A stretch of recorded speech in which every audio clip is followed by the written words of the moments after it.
10 of the jealous women who have gone too far on Dr. Phil.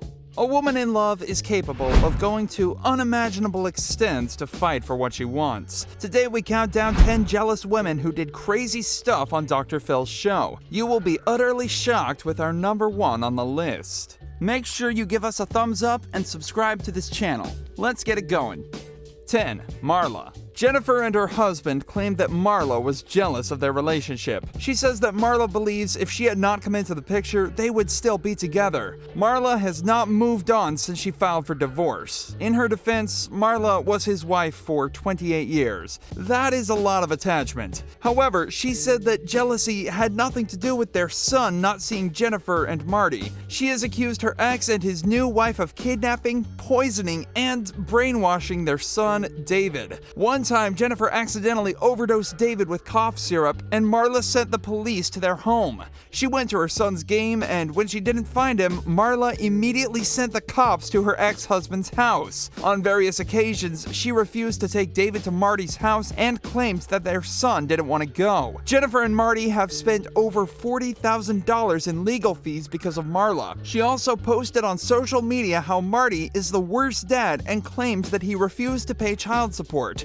Even after all these allegations, Marla still insisted that she wasn't jealous. The best way to tarnish a person's image is to post about them on social media. The next guest knew precisely how to do that. Stick around till the end to see what the craziest women have done in the past. 9. Laurie. Michael and his new girlfriend Allison accused Laurie of vindictiveness. She was manipulative, controlling, dishonest, and a psycho stalker. One time, Marla called Allison and Michael several times and then decided to text Allison's parents. She also posted lies about her and Michael on the internet and exposed them on social media for stealing from her. Also, Marla had people drive past Allison's house while taking their pictures. Allison read her texts and emails, and she is convinced that Laurie is crazy. A day after Allison and Michael moved to another city, Laurie found them and threatened their lives. They approached Dr. Phil to get him to stop the crazy ex because Michael and Allison claim to be happy and they intend to get married. Laurie said she would let them get married if they returned her furniture. All that insanity and stalking just for furniture, huh? Jealousy was written all over her face and actions. She even contacted Michael's mom to supposedly get some of her furniture, which the mother stored in her house. Women can go out of their way because of jealousy. Sometimes they don't mind spending their own money to get the point across. 8. Pamela. Pamela and Pete were married for 17 years. When their marriage became unbearable, they separated but still lived under the same roof. Eventually, Pete grew tired and went looking for another soulmate and met Laurie in the process. He said that he found everything that he tried to create with Pamela with Laurie. Pete had already slept in another room for several months before he finally decided to look for another companion. Pamela got jealous of the relationship and set the two up. She agreed to live as a single woman and hired a private investigator to catch Pete cheating. Very calculating. Later, she threatened to sue Laurie for $375,000. In their state, it is possible to sue a person for stealing affection. During the show, Pamela insisted that they were still man and wife, a claim which Pete strongly refuted. She said that even though her husband had moved to a room upstairs, he still went back to his marital bed occasionally. He didn't deny being intimate with the wife. He stated that it was not satisfying and he felt like his marriage was not viable.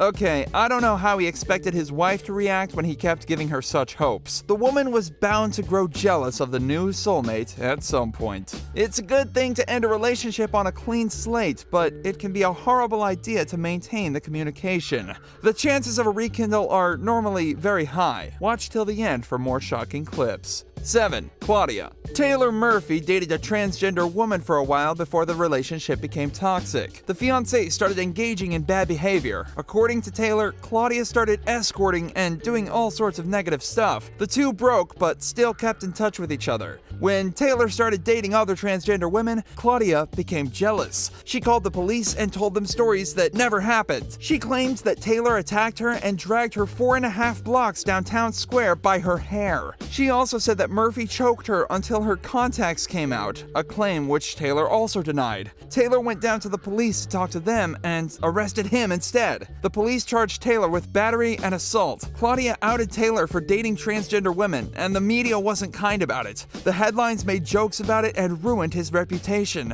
Well, as long as the story sells, the media doesn't care about the means. He went on the show to get the record straight and have the world listen to his side of the story. Some mothers don't get it. Once there are children involved in a relationship, it ceases to be about the mother. Inconveniencing a child's growth because of jealousy is pure evil, period. 6. Kerri. Marcus and Amber got together when he started having problems with Kerri. Kerri, however, believes that Marcus started seeing Amber when they were still an item. She has since made their lives difficult and won't allow normal co-parenting. She brainwashed her sons against their stepmom and called both Amber and Marcus fat. The fact is, the two are capable of offering the boys a better life, but Kerri insists on taking care of them. She takes the boys to her parents' home, which is small and untidy. Marcus and Amber took the step to fight for full custody of the boys, but Kerri would not let them go without a fight. She accused them of mistreating her sons and sent the police to their home many times. Once a cheat, always a cheat. This is something many women should understand before committing to a relationship. Some men are not worth the jealousy and the catfights. 5. Melissa. Melissa claims that Teresa destroyed her relationship with Bill. For revenge, she has slept with him several times while he was still dating Teresa. Melissa said that she didn't want her ex back, but she wanted them to realize what they did to her when she was pregnant.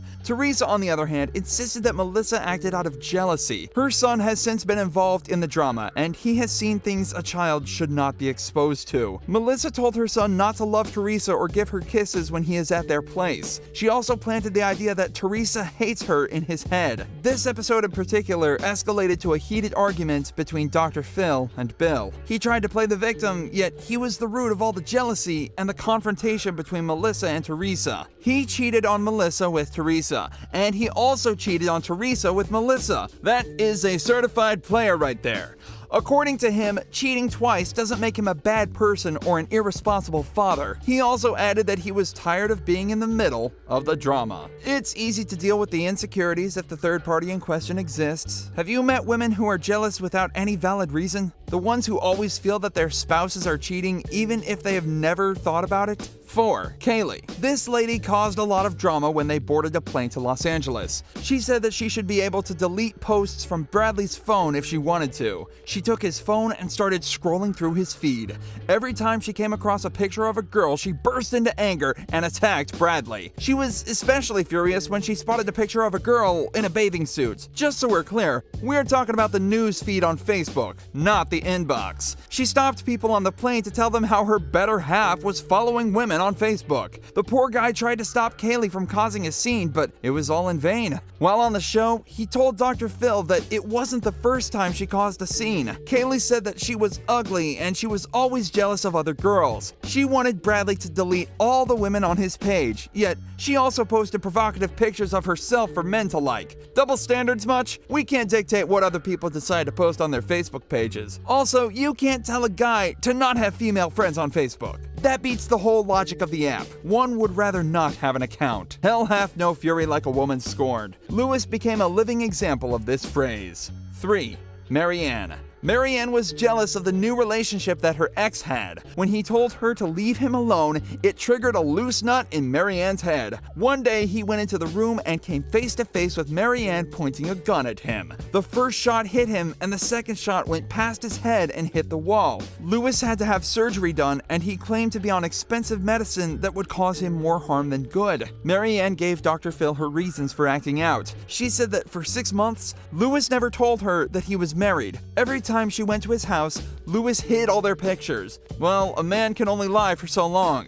Marianne eventually found out and took matters into her own hands. Lewis said that Marianne was a liar and acted out of jealousy. He also said that she pleaded self-defense to the police. Getting back at an ex by all means necessary may include involving an innocent child. The next guest used her daughter as a weapon to justify her suspicious behaviors. 2. Danielle. When Brandon and Desiree were getting married, they requested Danielle to give them their daughter as a flower girl, and she said over her dead body. family. Brandon had to make several court petitions to get his daughter to his wedding. The day before the wedding, Danielle called CPS on Brandon and Desiree. She claimed that their daughter had a bump on her head and that Brandon refused to take her to a hospital. The police and social workers interviewed Brandon, Desiree, and the entire bridal team. That's so humiliating. She didn't stop there. Danielle kept bothering Brandon and Desiree and called the police several times on them. On the show, she still denied the accusations and made herself look very desperate. If you date and marry a woman named Pepper,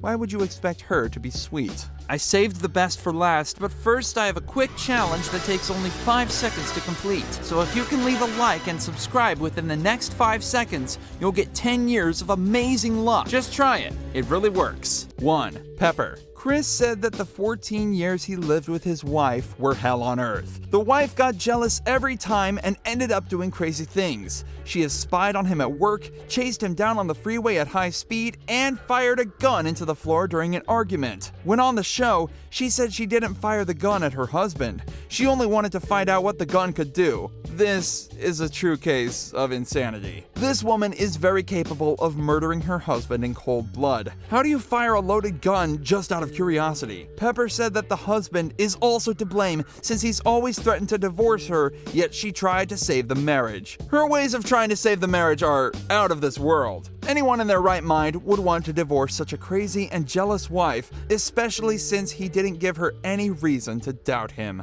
Thanks for watching and have an excellent day.